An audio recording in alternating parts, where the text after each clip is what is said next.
Bonjour, ici Jean-Philippe pour ciné-techno.com et aujourd'hui je vais vous parler de la saison 4 de Ballers, une série télé de HBO, disponible sur format Blu-ray. Ça met en vedette Dwayne The Rock Johnson dans le rôle de Spencer Strassmore, un ancien joueur de la NFL devenu directeur financier. Rob Corddry dans le rôle de Joe Crottle, qui est conseiller financier justement avec Spencer Strassmore. Également John David Washington dans le rôle de Ricky Jarrett, un joueur de la NFL très compétitif. Et Omar Miller dans le rôle de Charles Green, un ancien joueur de football qui débute une nouvelle carrière. C'est distribué par Warner Bros. Et c'est disponible en magasin depuis le 29 janvier 2019.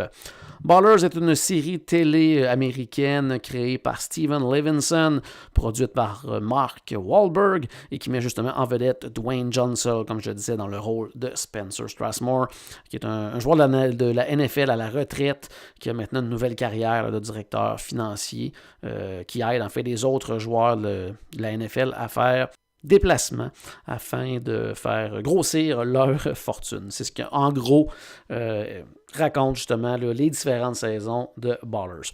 Dans cette saison 4, on suit principalement 3 histoires.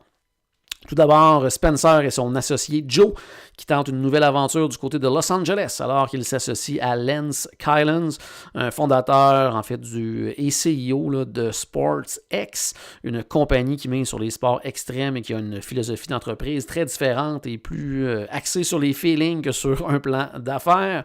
Après plusieurs différents, Spencer congédie Lance, qui lui part de son côté avec la majorité des clients de SportsX, ce qui laisse Spencer et Joe à la tête d'une entreprise en dérive dans un milieu qui est très loin du football qu'ils connaissent tant.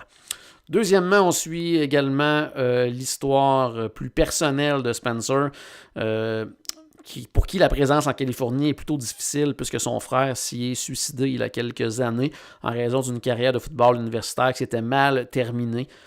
Spencer en veut beaucoup à la NCAA, ce qui va fortement lui nuire alors qu'un ami lui demande d'aider un jeune surdoué à bien choisir son université, lui qui est promis à une brillante carrière. Spencer tente de faire d'une pierre deux coups en tentant de miser sur la carrière de ce joueur prometteur, en plus de l'aider, et en fait pour faire de la place au football afin de diversifier en fait le produit offert par SportsX, ce qui est à la fois risqué mais surtout illégal en raison de son statut de directeur financier, du moins auprès de la NCAA.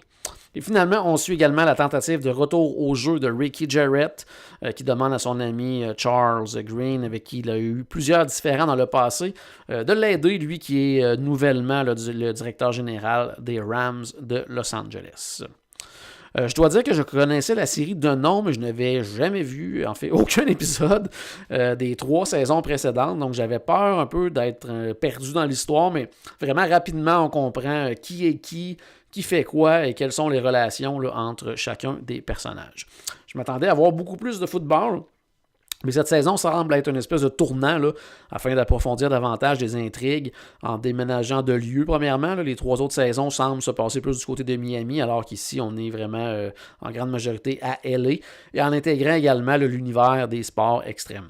Les épisodes sont bien rythmés, il y a de très bons dialogues, tous les comédiens sont bons, et malgré que je n'avais pas vu les autres saisons, rapidement j'étais justement attaché aux différents personnages.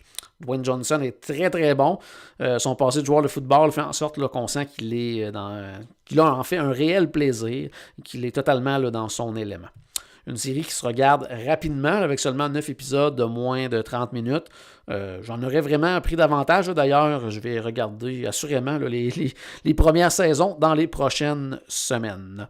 Piste sonore disponible en anglais et français 5.1 et espagnol 2.0, sous-titres anglais, français et espagnol avec image format, en fait 1080p, format 16:9. Au niveau des suppléments, malheureusement, pas grand-chose à se mettre sous la dent, comme c'est souvent le cas avec les séries de HBO.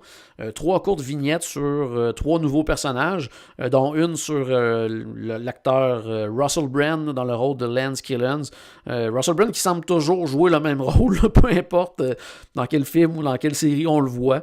Donc, encore une fois, une espèce de personnage très particulier, qui fait un peu ce qu'il veut, un peu rockstar et tout ça. Donc, on dirait que peu importe dans quel film on le voit, il fait toujours à peu près ce genre de personnage-là. Donc, c'est encore ça qu'il fait dans cette série-là.